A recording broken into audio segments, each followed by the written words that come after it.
భారత్ మాతా key జై. జై శ్రీరామ్. భారత్ ధర్మ పరివార్ ఛానల్కి స్వాగతం, సుస్వాగతం.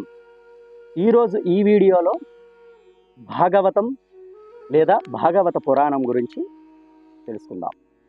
హిందూ ధర్మశాస్త్ర సాంప్రదాయాల్లోనూ, సాహిత్యంలోనూ, ఆలోచన విధానంలోనూ ముఖ్యమైన ప్రభావం కలిగిన పురాణం భాగవతం లేదా భాగవత పురాణంగా చెబుతారు. ఇది భగవంతుని కథగాను, భగవంతునికి శరణాగతులైన భక్తుల కథగాను, భక్తి యోగాన్ని చాటి చెప్పే ప్రాచీన గాథ. ప్రధానంగా విష్ణువు, కృష్ణుడు, ఇతర భాగవత అవతారాలు గురించి ఈ గ్రంథంలో చెప్పబడ్డాయి. ఋషుల కోరికపై సుతుడు తాను సుఖమహర్షి ద్వారా విన్న ఈ భాగవత కథను వారికి చెప్పినట్లుగాను, దానిని వేదవ్యాస మహాముని గ్రంథస్థం చేసినట్లుగాను ఈ కథ చెప్పబడింది.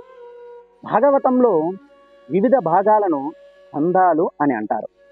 భాగవతంలో మొత్తం 12 స్కంధాలుగా విభజించబడింది.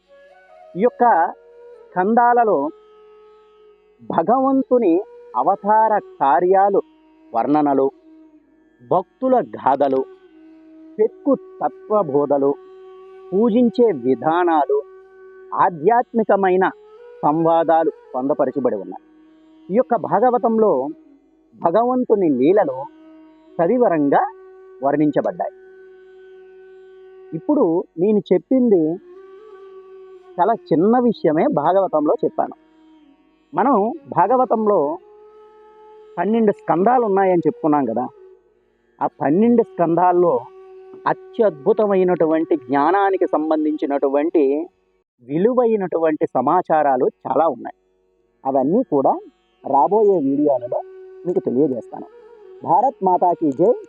జై శ్రీరామ్.